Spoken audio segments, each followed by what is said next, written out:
in Mesa. But he has such an interesting background in his own life that I think you're going to be pleased with hearing about him as well. He tells me that he was not born in Mesa or in the Valley, that he was born in Clifton, but his family moved up to Jerome and that area, and he grew up there, actually graduating from Clarkdale High School. And then he came to, which was then Arizona State Teachers College at Tempe, and completed 2 years of work there. And that was in 1941, the spring of 41, when rumors of war were going around. A draft board was set up in Mesa to start drafting young men to go into the armed services. But he was about ready to finish a spring semester, and the people came by who were trying to talk young men into going into the armed services and not having to be drafted, volunteering. And he thought about it and decided that he would volunteer. So he volunteered for the Air Force, was trained as a pilot in Texas, and went early on to North Africa and flew 50 missions in North Africa and in Italy before he came home. After he completed his education then, he taught for years at Mesa High School, and when Westwood opened, he taught there for a while, and then he went to Mesa Community College and taught there until he retired. I did not know Mr. Orrantia myself, but I knew his wife Sally, and I was a great admirer of hers. I know that many of you have known him for, you've either been a student somewhere where he taught, or else you've had children who were. I've heard about him ever since I've lived. The last years that I have lived here, for the last 20 or 30 years, but I just never met him. But I hope that you will welcome with me Mr. Gilbert Orrantia to talk to us this morning.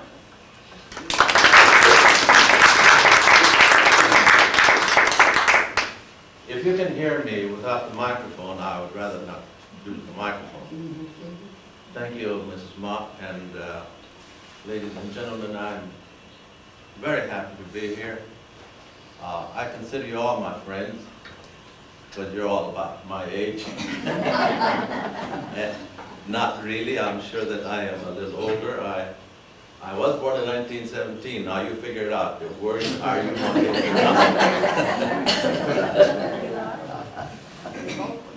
Yes, I was. My family is an old family in Arizona. My mom was born in 1886 in Morenci, Arizona. So we go way back. My mother's family never lived in Mexico. My mother's family came in the middle 1700s to colonize New Mexico. Had a big land grant from the King of Spain. And so they had come to Veracruz, and then they came up on, wagons and stuff, whatever, colonized. My mother never did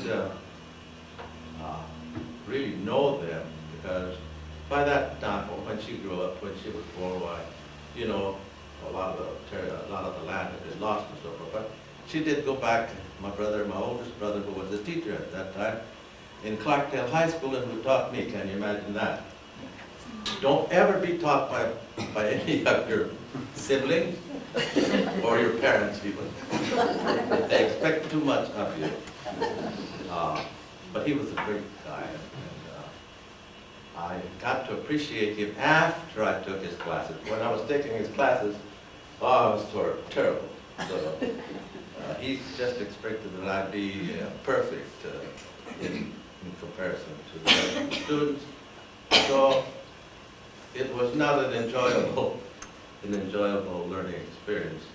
However, we became great friends because he was really a very good teacher and a very good person who was constantly helping others. And so I learned a lot from him. Now, he was about 15 years older than I am. So you can imagine that he treated me like a little son, like a son, you know.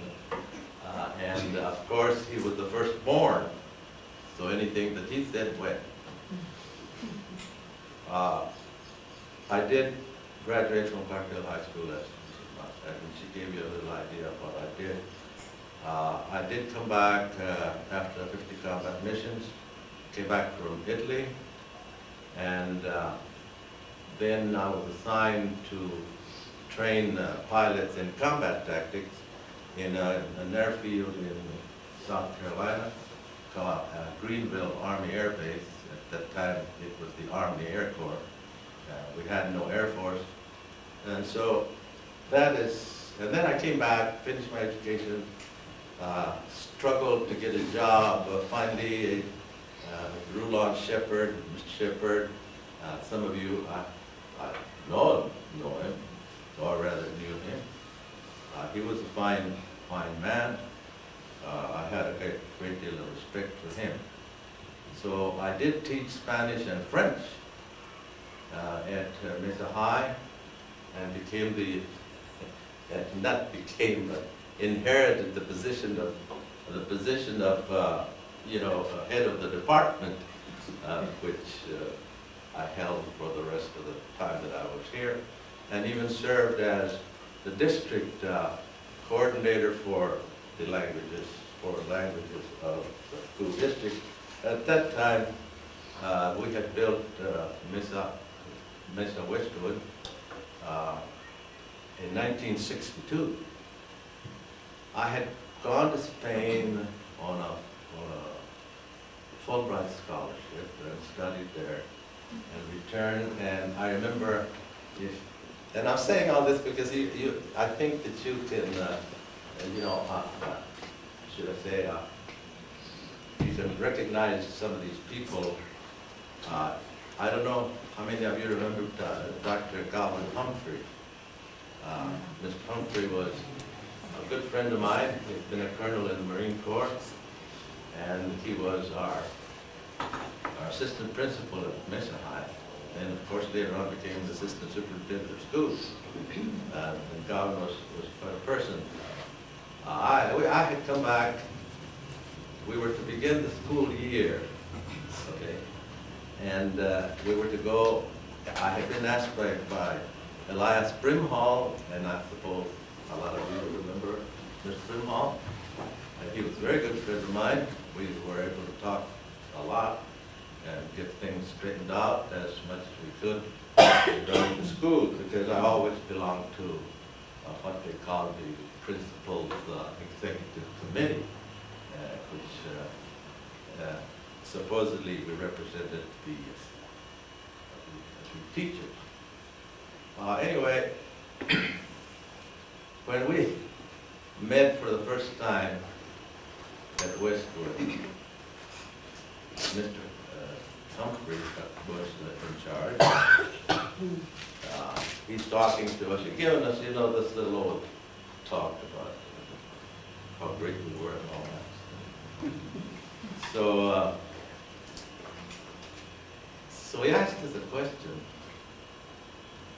about, he wanted us to raise our hand if we thought we were, well, how did he put it? I can't remember exactly how he put it, but that we were the elite in our teaching. None of us wanted to admit that, thinking that it would be, you know, well, self-serving, to say the least, if we admitted that maybe we thought we knew a little more than somebody else did. So nobody raised his hand. And Dr. Humphrey said, "Damn it! That's why you're here. You're the best." I laughed at him, and I laughed with him later on. I said, "Boy, you caught us there." I said, "We didn't know what you wanted." If we'd have said, if we'd have raised our hand, he probably would have said, "Well, don't get a big head, you know." So we didn't want to be in that position.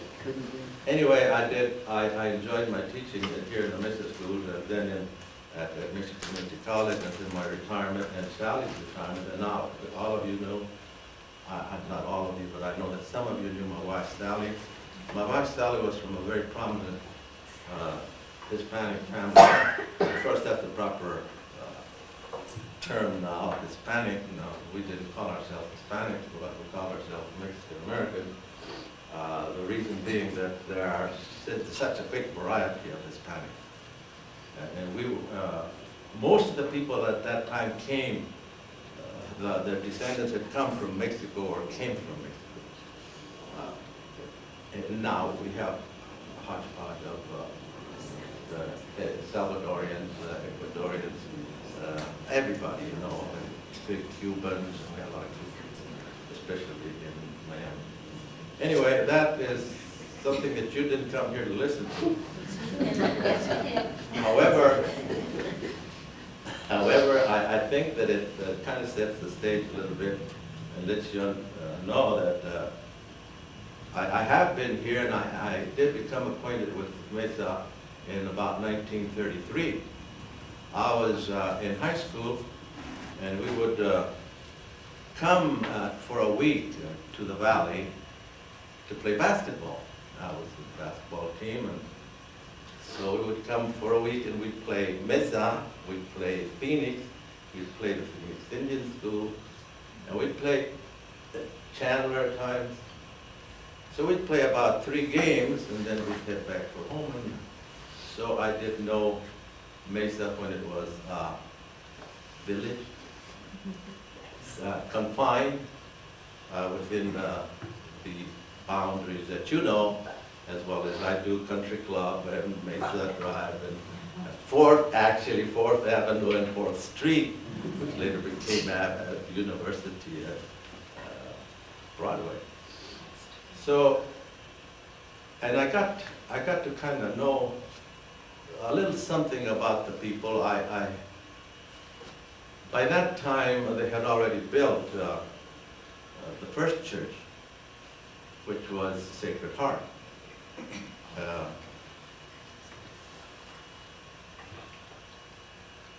During, up until 1908, there was no church, but there was a church. A church is not necessarily a building. A church is a group of people who get together and who subscribe to the same religious beliefs and so forth. Our community. And so I did get to know that old community. They were old. There were probably somewhere around 50 people who would gather about. Do you know that Mesa used to have a winery? You do? All right. The winery was on Country Club, and it wasn't called Country Club at that time. North Mesa Boulevard. The Boulevard, yeah. North Mesa Boulevard. North Mesa Boulevard. That's Christmas. Yeah, but yes, you know, and so there was this winery there, and I think the name was Mr. Cuber who owned the thing, and he had the winery, and there happened to be a vacant room there, so this is where they would meet. However, Mr. Cuber sold out, and they were left out, you know, in the cold. Not quite, because there were some families already established here, the Murrietas and the Aros, those two especially. So people would come from the surrounding area to do Mass in their front yard. They had some priests that would come from Tempe every last Sunday of the month to say Mass. And they used to come on foot, the ones that were closer, on burros or horses, buggies.